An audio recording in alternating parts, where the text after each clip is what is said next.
Students अस्सलाम वालेकुम। आज हम देखने जा रहे हैं एनालाइजिंग ऑफ डीएनए, या जिसे हम कहते हैं डीएनए फिंगरप्रिंटिंग, या जिसे आप डीएनए टेस्टिंग भी कहते हैं। आपने सुना होगा अक्सर कि डीएनए टेस्ट करवाया जाता है, उसे ही डीएनए फिंगरप्रिंटिंग कहा जाता है और उसे ही एनालाइजिंग ऑफ डीएनए कहा जाता है। डियर स्टूडेंट्स, जिस ऑर्गेनिज्म का या जिस भी किसी इंडिविजुअल का डीएनए टेस्ट करना हो, उसका एक पूरा प्रोसीजर है, एक पूरा एसओपी है, एक पूरा प्रोटोकॉल है, एक पूरा मेथोडोलॉजी है। वो ये है कि सबसे पहले उस इंडिविजुअल के जीनोम को रिस्ट्रिक्शन एंजाइम्स के ज़रिए काटा जाता है। आप लोग जानते हैं कि रिस्ट्रिक्शन एंजाइम्स वो एंजाइम्स हैं जो डीएनए को दरमियान से काट देते हैं। सो वो रिस्ट्रिक्शन एंजाइम्स जब इस्तेमाल किए जाते हैं तो उनसे जो चीज़ पैदा होती है वो कहलाती है RFLP, जिसको आप यूं पढ़ सकते हैं रिस्ट्रिक्शन फ्रैगमेंट लेंथ पॉलीमार्फिज्म। क्योंकि यही रिस्ट्रिक्शन फ्रैगमेंट लेंथ पॉलीमार्फिज्म मुख्तलिफ इंडिविजुअल के अंदर एग्जिस्ट करती है। मसलन इस बात का मतलब ये है, अगर एक इंसानी स्पीशी है तो जितने इंसानों का भी जीनोम हम लेंगे उनमें तकरीबन वो रिस्ट्रिक्शन एंजाइम्स से बनने वाले फ्रेगमेंट्स जो हैं वो एक जैसे होंगे। इस चीज़ को कहा जाता है polymorphism exists among different individual of same species. अब मसलन इस डायग्राम के अंदर आए। इस डायग्राम में आप देख रहे हैं कि ये एक डीएनए का टुकड़ा बना पड़ा है, ये दूसरा है, ये तीसरा है। ये फिगर ये शो करती है कि मुकम्मल डीएनए जो था उसके ऊपर रिस्ट्रिक्शन एंजाइम को अप्लाई किया और उससे मुख्तलिफ फ्रेगमेंट्स बन गए। इन फ्रेगमेंट्स को बनाने के लिए टेस्ट ट्यूब के अंदर डीएनए रखा जाता है और फिर उसमें रिस्ट्रिक्शन एंजाइम्स ऐड कर दिए जाते हैं। वो रिस्ट्रिक्शन एंजाइम इसको मुख्तलिफ जगहों से काट के इसके टुकड़े बना देते हैं।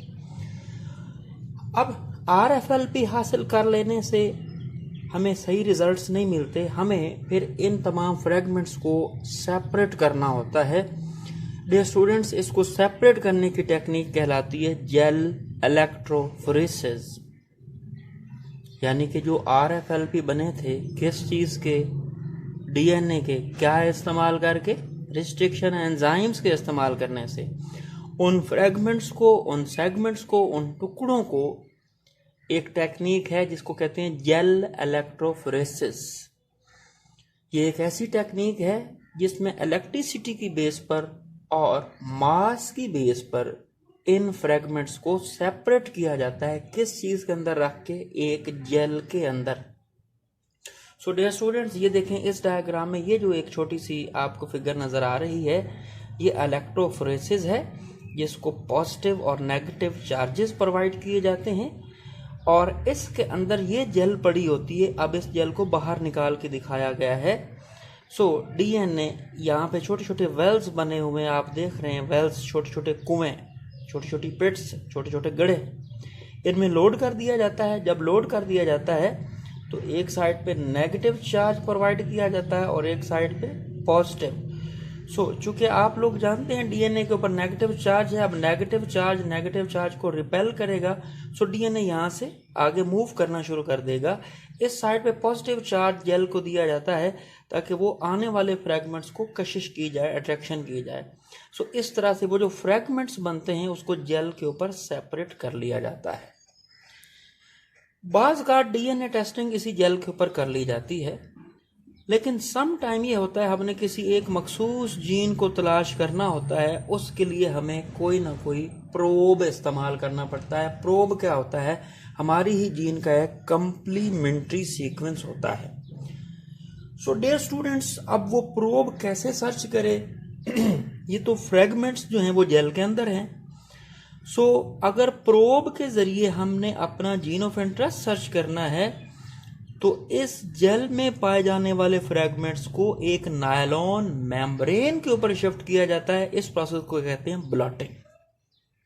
अब जब मेम्ब्रेन के ऊपर ये सारे के सारे बैंड्स आ जाएंगे डीएनए के, तब एक रेडियो लेपल प्रोब छोड़ा जाएगा और वो रेबल प्रोब जो है वो जाके जिस जीन को पकड़ लेगा, इट मीन्स वो हमारी जीन का कंप्लीमेंट्री था, तो हमारी जीन हम सर्च कर सकते हैं।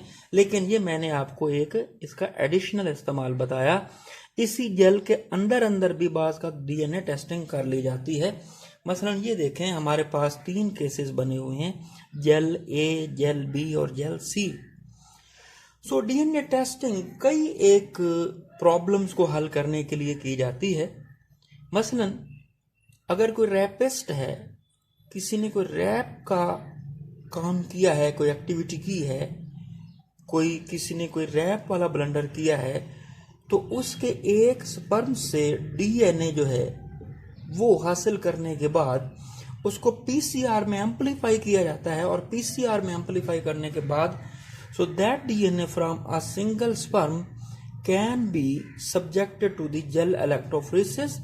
अब वो जेल के ऊपर बिखेरने के बाद अब जिस पर्सन के ऊपर शक हो उसका डीएनए सैंपल और वो जो स्पर्म से आया सैंपल है उसको जेल के ऊपर रन करेंगे। अगर बैंड्स बिल्कुल एक जैसे हैं तो कंफर्म बात हो जाएगी जो सस्पेक्टेड पर्सन था ये स्पर्म उसी का है, मतलब वही एक रैपिस्ट है। दूसरा इसका इस्तेमाल किया जा सकता है फाइंडिंग ऑफ मर्डर्ड।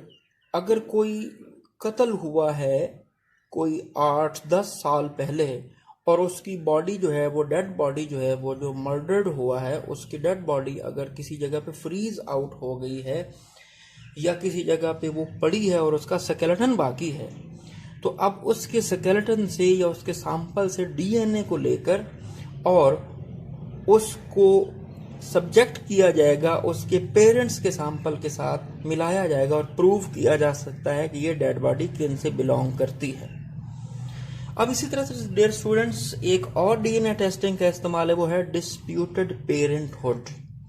बाज़ औक़ात पेरेंटहुड यानी पेरेंट्स के इश्यूज बन जाते हैं कि चाइल्ड जो है उसका क्लेम करने वाले एक से ज़्यादा पेरेंट्स सामने आ जाते हैं। अगर सरकारी हॉस्पिटल्स के अंदर या किसी जगह पे डिलीवरीज होती है और उस टाइम पे होती हैं जब पता नहीं चल रहा होता कि बेटी किसकी है या बेटा किसका है, सो सम टाइम ये डिस्प्यूट बन जाता है कि वो एक इररेलेवेंट पेरेंट जो है उसको क्लेम कर रहे होते हैं। सो उसका कोई और हल नहीं है, उसका हल ये है कि मदर का डीएनए रन किया जाए, चाइल्ड का डीएनए रन किया जाए और फादर का डीएनए रन किया जाए, because we know child DNA is the combination of father as well as mother DNA. The students ये जो हमने एब्रीवेशन लिखे हुए हैं MCF ये इंडिकेट करते हैं इस जेल के ऊपर कि यहाँ पे मदर का डीएनए जो है उसके बैंड्स को इलेक्ट्रोफोरेसिस के जरिए अलग किया गया है, यहाँ पे चाइल्ड के डीएनए को लेकर उसको अलग अलग किया गया है, यहाँ पे फादर के डीएनए को अलग अलग किया गया है। सो ये एरो इंडिकेट करेंगे सिमिलैरिटी इंडेक्स।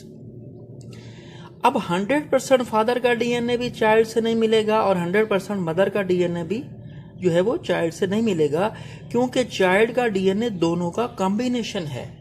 इसलिए ये एरो सिर्फ वो पॉइंट शो करते हैं जो कॉम्बिनेशन शो करते हैं कि यहाँ से मदर और चाइल्ड का डीएनए मिलता है और इन पॉइंट से फादर और चाइल्ड का डीएनए मिलता है। सो ये एक सिंपल डायग्राम आपको शो करती है कि इस तरह से हम पेरेंटहुड के केसेस हल करने के लिए ये डीएनए जो है रन करते हैं या उसके बैंड्स को अलग अलग करते हैं। क्या इस्तेमाल करके? जेल इलेक्ट्रोफोरेसिस की टेक्निक इस्तेमाल करके। मसलन सामने देखें एक केस है कि एक चाइल्ड है और उसके ऊपर 2 फादर क्लेम करते हैं। फादर को एक को F1 का नाम दिया गया और जो दूसरा क्लेम करने वाला है उसको F2 का नाम दिया गया है। सो मदर का भी डीएनए एहतियाती तौर पर रन किया गया है ताकि मदर का भी कंफर्म हो जाए कि ये मदर इसी ही चाइल्ड की मदर है। सो चाइल्ड का डीएनए और मदर का डीएनए रन करने के साथ जिसने पहले क्लेम किया कि मैं फादर हूं इस चाइल्ड का, उसको डीएनए को रन किया गया, और फिर जिसने बाद में फिर क्लेम कर दिया कि मैं इस चाइल्ड का फादर हूं उसका डीएनए रन किया गया। डियर स्टूडेंट्स अगर आप सिमिलरिटी इंडेक्स देखें तो यकीनन F1 जो है ये इस चाइल्ड का फादर हो सकता है। ये देखिए इसके बैंड्स जो हैं वो सिमिलरिटी शो कर रहे हैं, लेकिन यहाँ पे देखें ये बैंड्स इसकी सिमिलरिटी शो इतनी ज़्यादा नहीं हो रही। सो यकीनन F2 जो है वो फादर नहीं हो सकता इस चाइल्ड का। सो ये पेरेंटहुड का डिस्प्यूट बड़ी आसानी से हल हो गया इस डीएनए को टेस्ट करने के साथ। अब एक और जो है वो एक ऐसा इस्तेमाल इसका है, यहाँ पे किसी कल्प्रिट को, किसी मुजरिम को, किसी रेपिस्ट को इस तरह से तलाश किया जाता है। मसलन एक डेजर्ट प्लेस है, एक वीरान जगह है, वहाँ पे किसी मेल ने किसी फीमेल के ऊपर हमला किया है। अब फीमेल जो है वो डिफेंस में क्या करती है, उसके स्किन के ऊपर अपने नाखून से हमला कर देती है, उसकी स्किन के ऊपर खराशें लगाना शुरू कर देती है। सो वो जो पर्सन है मेल, उसने इस गुस्से में आकर उस फीमेल को मार दिया है, कत्ल कर दिया है। अब ये जो फोरेंसिक लिबर्टीज वाले लोग होते हैं या जो डीएनए टेस्टिंग करने वाले लोग हैं, वो उस विक्टिम का डीएनए भी लेंगे और स्किन का सैंपल जो है वो भी लेंगे। स्किन का सैंपल कहाँ से मिलेगा? देखिए मसलन स्टूडेंट्स, अगर मैं किसी जगह पे यूं खराश लगाता हूँ, रबिंग करता हूँ अपने नाखून के ज़रिए, तो मेरे नेल के नीचे यकीनन कोई ना कोई स्किन का सेल, उसका सैंपल आ जाएगा। सो जिस शख्स ने हमला किया किसी फीमेल के ऊपर और फीमेल ने मुकाबले के तौर पर उसकी स्किन के ऊपर खराशें लगाई, सो उस फीमेल जो विक्टिम है उसके नेल के नीचे उस जो मुजरिम है, वो जो शख्स है जो हमला करने वाला है, जो हमला आवर है, उसकी स्किन का कोई ना कोई सैंपल उसके नेल के नीचे आ जाएगा। सो विक्टिम का डीएनए रन किया जाएगा और सैंपल जो स्किन के नीचे मिला उस मरी हुई लड़की के नेल के नीचे, उसको रन किया जाएगा। अब शक है उस इलाके के लोगों के ऊपर कि 3 या 4 लोग ऐसे हैं जो मशकूक हैं, जो ये हमला कर सकते हैं या इसमें मुलविस हैं, तो उनको हम कहते हैं सस्पेक्टेड पर्सन। अब सस्पेक्टेड पर्सन 1 का डीएनए भी रन किया गया है, सस्पेक्टेड 2 का भी रन किया गया है और 3 का भी रन किया गया है। यहाँ पर देखें, एक तो खुद विक्टिम है, यानी वो जो लड़की मार दी गई है, और एक है उसके नेल के नीचे वो सैंपल जो किसी हमला आवर का हो सकता है, वो एस से हम शो कर रहे हैं, उसको रन किया गया है। फिर मशकूक लोग हैं 1, 2, 3। अब स्टूडेंट्स, इनमें से जब सैंपल रन करने के बाद देखा जाएगा जिस पर्सन का सैंपल डीएनए का, जिस मशकूक शख्स का सैंपल इस स्किन से नीचे से लिए गए, जो नेल के नीचे से लिया गया स्किन का सैंपल है, उससे मैच कर जाएगा, यकीनन वही मशकूक शख्स एक कल्प्रेट होगा, एक मुजरिम होगा, बाकी बरियो जिम्मा होंगे। सो यहाँ पे देखें, स्किन वाला जो सैंपल लिया है कहाँ से? इस मरी हुई इस विक्टिम के नेल के नीचे से, वो मैच कर रहा है इस सस्पेक्टेड 1 से। ये देखें, ये बैंड भी मैच कर रहा है, ये बैंड भी मैच कर रहा है, ये भी मैच कर रहा है, ये भी मैच कर रहा है, ये भी मैच कर रहा है, क्योंकि ये 100% उसी का डीएनए है।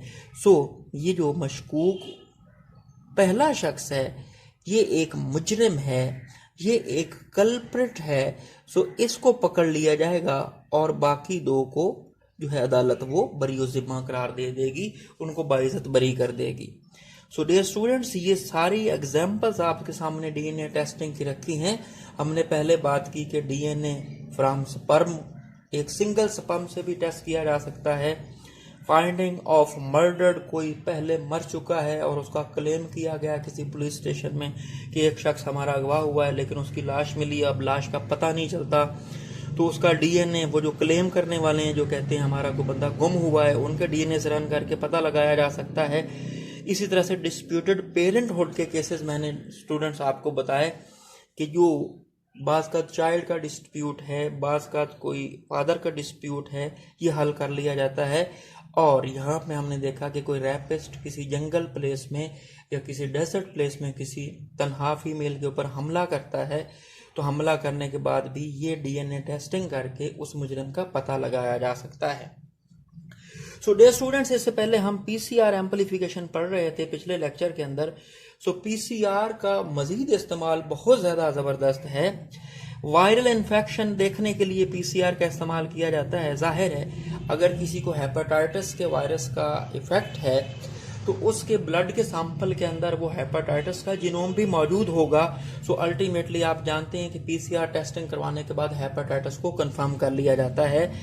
इसके अलावा जेनेटिक डिसऑर्डर्स या कैंसर को भी देखा जा सकता है। आप लोग जानते हैं कि कैंसर एक ऐसी एक्टिविटी है जिसमें आउट ऑफ कंट्रोल सेल की प्रोडक्शन होना शुरू हो जाती है। सो एबनॉर्मल डीएनए को देखा जा सकता है, एबनॉर्मल जीन्स को देखा जा सकता है, जेनेटिक डिसऑर्डर्स को देखा जा सकता है, ये पीसीआर एम्पलीफिकेशन इस्तेमाल करके। एम्पलीफिकेशन से मुराद ये है कि वो थोड़ा सा डीएनए पीसीआर के अंदर आकर एम्पलीफाई कर लिया जाता है ताकि उसके ऊपर डीएनए टेस्टिंग की जा सके। फोरेंसिक यूजेस मैंने आपको पहले भी कुछ बता दिए हैं कि कोई मुजरिम की तलाश की जा सकती है, किसी जगह पे कोई मसला बन जाता है, कोई किसी जगह पे कत्ल हो जाता है, तो ऐसी तमाम वो साइंस जब इसको सर्च किया जाता है तो इसको कहते हैं फोरेंसिक साइंस। सो पीसीआर का फोरेंसिक साइंस के अंदर यानी मुजरिमों को तलाश करने के अंदर बहुत ज्यादा पीसीआर का इस्तेमाल है। इसके अलावा पीसीआर का एक इस्तेमाल है इवोल्यूशनरी हिस्ट्रीज जानने के लिए। डियर स्टूडेंट्स, बहुत ज्यादा पुरानी जो फॉसिल्स हैं उनमें से तो खैर डीएनए एक्सट्रैक्ट नहीं किया जा सकता, लेकिन अगर प्लांट की फॉसिल्स देखें तो 17 से लेकर 20 मिलियन ईयर एगो प्लांट की जो फॉसिल्स हैं उनमें से डीएनए एक्सट्रैक्ट करना पॉसिबल हो चुका है।